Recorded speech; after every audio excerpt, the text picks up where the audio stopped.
Rejoignez Laurence Larzul sur son Patreon pour suivre la réflexion d'une astrologue initiée sur l'actualité.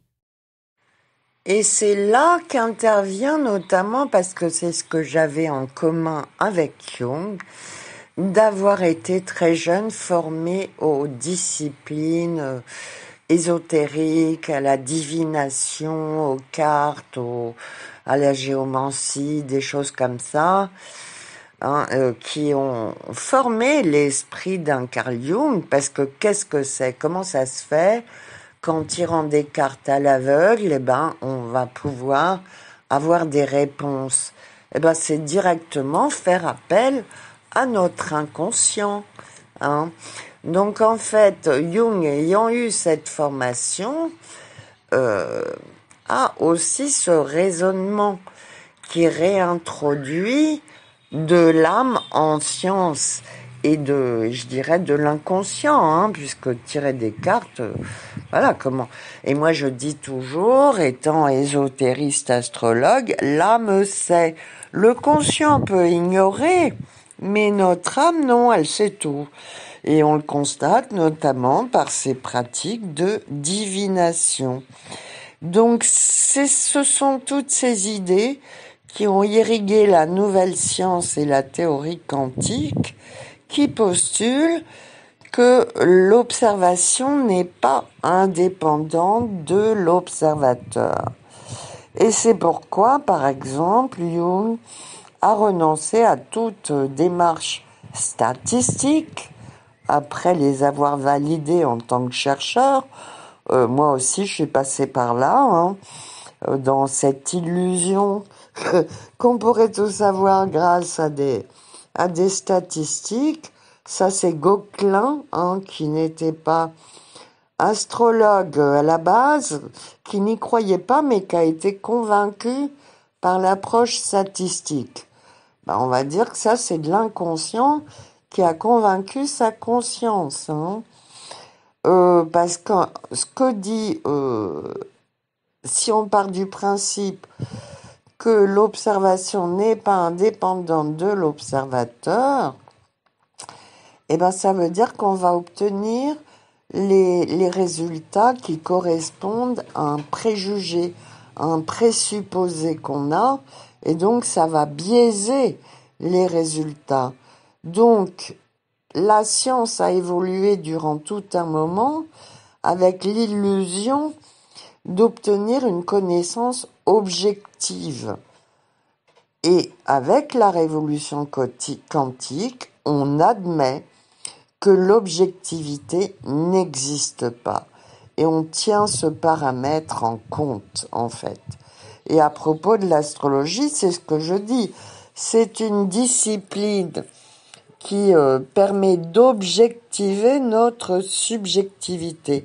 Mais on n'en sortira jamais de cette subjectivité, ce qui nous amène à l'idée très résiliente qu'on est créateur de notre réalité, vous voyez, même si c'est inconscient, on ne s'en rend pas compte.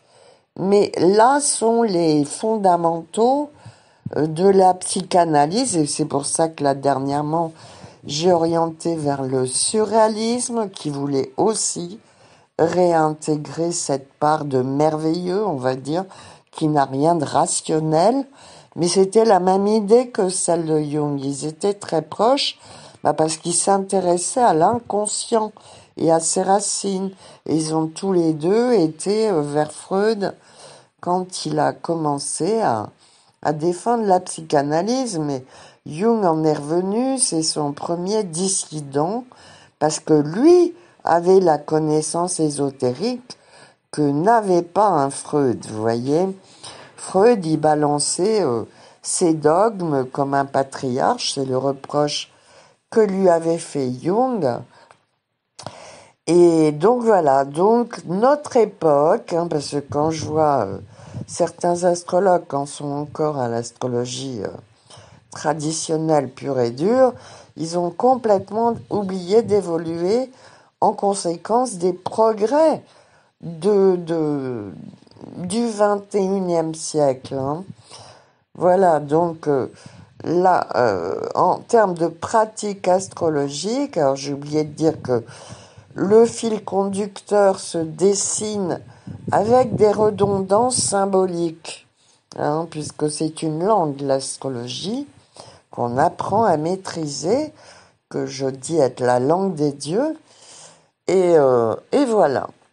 Donc, je vais me réécouter. J'espère avoir été complète sur ce sujet pour vous permettre de comprendre la différence entre précision mathématique et données arbitraires. Voilà, parce que l'arbitraire a du sens dans la théorie quantique, hein. Voilà.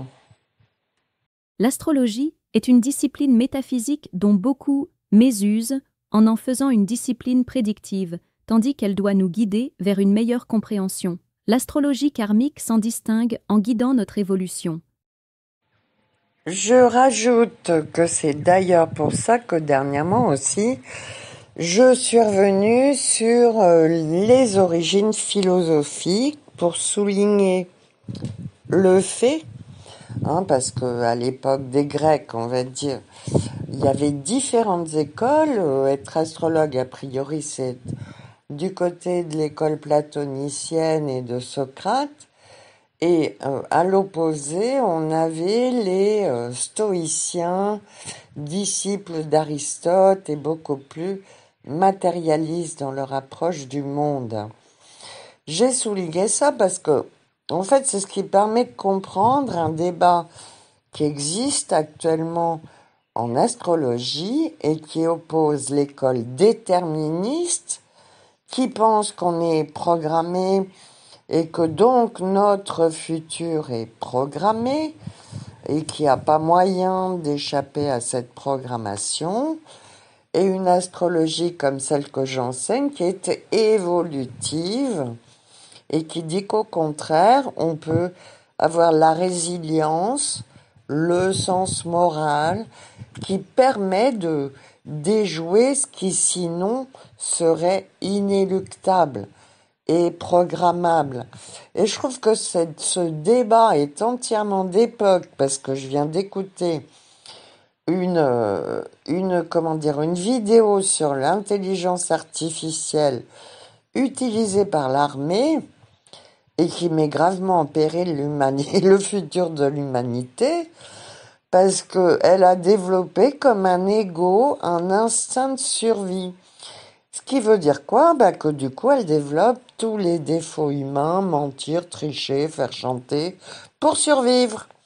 Voilà, on va dire, c'est d'ailleurs ce que j'ai prophétisé, celui que j'appelle l'ennemi, qui va créer un monde à son image, comme Dieu, comme il est dit de Dieu.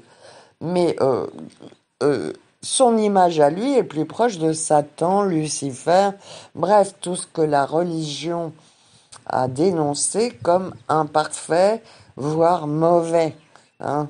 C'est pour ça qu'a priori, il ne devrait pas y avoir de séparation entre la science et l'éthique et la religion. Ça, c'est une invention moderne. Alors que dans un monde meilleur, on va dire, du temps de l'âge d'or, ceux qui possédaient la science possédaient aussi la sagesse et la conscience divine. Voilà, c'est pourquoi on est à un carrefour quand même très important et que nos disciplines, hein, qui sont restées proches de l'âme et ne considèrent pas l'humain comme simplement un corps en mouvement avec des comportements prédictibles et manipulables, fait toute la différence philosophique. Et moi, ça fait longtemps, là, je rigole un peu de mon élève Emmanuel Leroy qui se prétendait philosophe, parce qu'en fait, il n'a pas progressé jusqu'à ce niveau pour comprendre mon enseignement, vous voyez. C'est de l'auto-limitation, hein. Comme je dis, moi, je ne rejette aucun élève. C'est eux qui vont évincer, faute d'avoir assez d'intelligence, hein, tout simplement, pour suivre dans son entièreté ma pensée qui est philosophique Là, je me définis comme la Sophia. La Sophia, pour les Grecs, c'était la sagesse. Et en fait, elle correspond au niveau quand on a éveillé sa Kundalini. Voilà. Et j'ai beaucoup à dire justement sur l'IA, ce monde binaire qui a complètement effacé le féminin, puisque il est objectif que le patriarcat n'a donné parole qu'au masculin, hein, et on arrive donc à cette conséquence logique via l'IA militaire d'une certaine absurdité d'un monde entièrement fondé sur le rapport de force et pas du tout sur la sagesse qui est d'ordre plus féminine. Voilà, donc beaucoup se prétendent, c'est pour ça que je dis avec provocation qu'on peut tromper un scientifique mais pas un poète. Pourquoi? Et parce qu'on laisse la part belle à l'inspiration, à l'âme, mais aussi à la rigueur intellectuelle. Et j'ai vu que ça manquait énormément dans le domaine astrologique quand j'ai débarqué. Mais tous mes livres, s'ils sont justes, eh ben, dans leur interprétation, c'est précisément parce que ce qui me caractérise, c'est pas d'être scientifique, mais d'avoir de la rigueur intellectuelle. Et en spiritualité, on vous dira, c'est être juste. Voilà, ça veut dire quelque chose, être juste. Hein, parce que sinon, on peut... Le mental et les maths, c'est une activité créatrice, hein, et on peut créer absolument n'importe quoi si on n'a pas une éthique qui limite ce pouvoir et une conscience. C'est ça qui fait toute la différence. Ceci pour préciser que pour être juste, la qualité essentielle, c'est l'équilibre. Savoir peser le pour et le contre et rester toujours à l'équilibre. C'est pourquoi j'ai apporté l'idée très nouvelle, qui n'est pas du tout dite par le patriarcat, que la vraie régente du karma, on a dit que c'était Saturne, sous-entendu le Saturne, le père fouettard, hein, qui vous punit si vous faites des bêtises. C'est une vision de mon point de vue très infantile, parce qu'en réalité, c'est bien davantage Vénus qui est maître des équilibres. Vénus, maître de la balance. Et dans la balance, on trouve pas mal de coûts comptables. Hein, faut voir la pesée des âmes. Vous pouvez comparer ça à la pesée des âmes. Et là, si vous n'êtes pas dans l'équilibre, vous passez pas le cap, hein, du jugement. Voilà, tout simplement. Et donc, ce sont des idées très simples, mais le monde contemporain adore créer de la complexité, hein. Moi, ça fait longtemps que j'oppose l'infiniment simple à l'infiniment complexe, parce que ça sombre dans la complexité quand c'est mensonger, en fait, hein. Chacun y va de sa petite broderie. Oh, tiens, ce serait bien si on rajoutait ci ou ça, selon son intérêt égotique. Et c'est comme ça que peu à peu, les équilibres sont rompus, hein, parce que c'est avant tout, en santé, on dirait l'homéostasie, le corps qui s'auto-guérit et se rééquilibre naturellement. Or, notre société n'étant menée que par l'argent et la cupidité, je vous laisse en deviner les conséquences. Voilà, on n'est plus du tout dans l'équilibre. Et ça, c'est le principe masculin, hein, parce que si vous regardez des petits garçons dans la cour des récrés, hein, c'est dès la cour de récré qui se battent et se font la guerre. C'est ça, le principe masculin, s'il n'est pas équilibré par le féminin. Voilà. Et c'est ce que j'ai défini comme... étant donné que c'est les Juifs qui ont la maîtrise de notre monde, hein, dans le Patreon, j'ai parlé de l'erreur initiale des Israélites. J'étais tombée sur une vidéo là-dessus, d'une fille qui parle du couple divin et qui relate le fait qu'il y a des textes juifs au moment où on a changé de religion pour passer au monothéisme, je crois, qui ne voulaient pas changer en disant bah non, nous on adorait le principe féminin, il nous a rendus heureux et prospères, on ne veut pas abandonner cette foi-là. Ben, vous remarquerez qu'historiquement, elle a été abandonnée et que les Juifs, ça je l'ai rappelé parce que c'est fondamental à comprendre, sont les pires misogynes de la planète.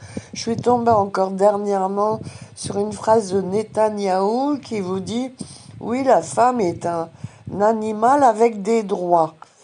Voilà. Et pour la mentalité juive, être femme, c'est encore pire que d'être goy.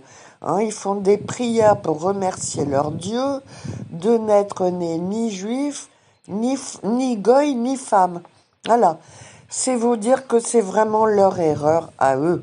Et ça mène tout droit au transhumanisme. C'est-à-dire que moi, je fais les liens, et c'est ça le propre de l'intelligence, de faire des liens entre des choses a priori disparates, mais qui permettent de déterminer des lignes de force. Et c'est ça qui est observable dans les conséquences de 2000 ans de patriarcat, qui nous mènent au transhumanisme. Voilà. Et au pouvoir juif actuel, très dangereux, parce que déséquilibré. Or, certains vous diront c'est à cause de la circoncision, si vous voulez, mais en tout cas, le déséquilibre est notable chez ces gens qu'on peut clairement qualifier de psychopathes. Et donc, selon moi, là où André Breton parle de merveilleux, et lui, sa démarche était aussi de s'opposer à ce rationalisme borné et calculateur qu'il voyait dès son époque. Il faut réintroduire, alors des scientifiques parlent de réenchanter le monde. Moi, je dirais, dans cette démarche de respect du féminin, quand j'étais jeune, on parlait du mystère féminin.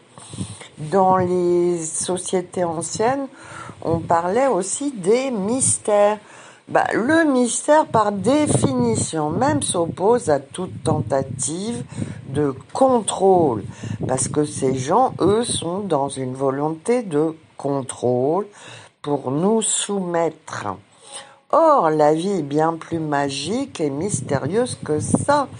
Et nos âmes et Dieu, on l'a toujours qualifié d'inconnaissable par définition. Il est incontrôlable. Et ça, pour en revenir à des concepts religieux, je dirais c'est l'erreur de l'ange rebelle de Lucifer qui voulait rivaliser avec Dieu. On y est. Qu'est-ce qu'ils font avec leur transhumanisme là?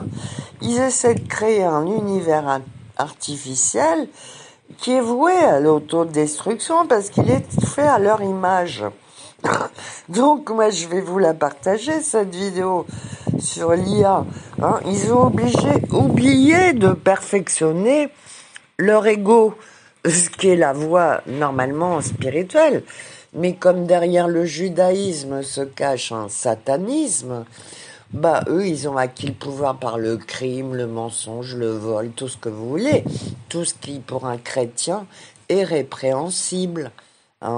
Et c'est pour ça que le christianisme est la bonne religion et qu'on l'a toujours... Alors, c'est n'importe quoi de parler de judéo-christianisme dans la mesure où c'est eux qui ont tué le Christ. Je vois pas... S'ils étaient convertis, on pourrait en parler comme ça. Mais... Voilà, donc on arrive à l'aboutissement un peu de la déraison du plus fort, comme j'aime à dire, qui finit par s'auto-détruire parce que il n'y a aucune vertu, aucune qualité, rien qui vaille aux yeux de Dieu, dit en termes spirituels et religieux, mais qui mène vers le chemin de l'insensé, de celui qui a perdu tout équilibre. Insensé, ça s'oppose à avoir du sens, vous voyez. La cupidité est un péché capital, c'est même pas un défaut humain. Or, c'est eux qui ont inventé cette société fondée sur la cupidité avec le capitalisme, puisque c'est par l'argent qu'ils ont essayé de prendre le pouvoir. Voilà, et qu'ils l'ont, effectivement. Actuellement, on le voit, avec ce qui se passe en Israël. Donc moi, je me repose sur une confiance en l'humain, de me dire que bon, moi, je débarquais un peu en politique, mais il y en avait qui avaient déjà repéré le problème et qui ont organisé une défense contre ça. Faut vraiment l'espérer, Et ça s'appelle croire en l'humain. Voilà. Alors que font tout pour qu'on n'y croit plus? Ça, c'est Satan, évidemment. Lui, il n'a pas de quoi être fier de lui. Voilà, ça, c'était une réponse faite au pied levé aux élèves sur le groupe sur Discord. Et qu'est-ce que je voulais dire? Mais ça s'inscrit dans un point de vue où je défends. J'ai toujours considéré que l'astrologie était très mal défendue. Parce qu'en fait, on oublie que c'est une discipline, c'est une science. Mais c'est une science métaphysique. Ça veut dire que pour continuer dans les oppositions philosophiques qui nous viennent de très loin, elle n'est pas matérialiste. Elle considère les planètes comme des symboles, non pas, comme l'astrophysique actuelle dans leur matérialité, supposément observable, que les esprits les plus rebelles tels que le mien qualifieront de faux, parce que on le sait, la NASA est le fruit d'un mensonge satanique. Donc, basiquement, moi je rappelais que la discipline astrologique est géocentrique et non pas héliocentrique. Donc ça, c'est un épisode de la falsification scientifique qui appartient à l'histoire de France, à la suite de la création des académies des sciences. Mais voilà pour mieux comprendre ce qu'on vit historiquement et qui fait qu'il faut, je considère, qu'il faut défendre l'astrologie comme la mère des sciences qu'elle est, à l'heure où bien au contraire elle est entièrement dénigrée, dévalorisée. Elle devient une sous-culture alors qu'auparavant c'était de brillants esprits qui l'exerçaient. Là on a un peu tous les derniers de la classe qui rappliquent parce que ça leur permet d'avoir un peu de brillant face à un plus ignorant qu'eux. Mais voilà, c'est ce qui faisait dire à André Breton justement que l'astrologie est une très grande dame, dommage qu'à sa place trône une prostituée. Je confirme le propos, qu'il faut rester ferme sur la défense de l'astrologie, parce que ça a toujours été régulièrement des émissions de télé où on opposait un rationaliste pur et dur à un astrologue, alors que nous ne parlons absolument pas le même langage, que l'astrologie ne peut pas être comprise à l'aune des outils matérialistes, et c'est pourquoi un André Breton était plus à même à l'incarner et la comprendre dans sa subtilité, parce qu'en réalité, ce sont des esprits littéraires et artistes qui, bon, je ne dis pas l'astronomie est importante aussi, mais ces calculs maintenant, ce sont des logiciels qui les font, et on peut donc s'en libérer pour évoluer plus avant en astrologie. On n'en est plus. Moi, une grande part des innovations que j'ai apportées, c'est parce que je suis clairement de la génération d'astrologues qui a bénéficié de l'outil informatique. Et ça veut dire quoi?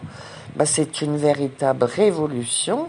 Si on considère que dans les temps anciens, un astrologue devait passer une journée entière pour observer le ciel, noter ses calculs et monter une carte astrale, il avait besoin minimum d'une journée pour monter une carte astrale, tandis que les astrologues du XXIe siècle peuvent en monter jusqu'à 100 par jour.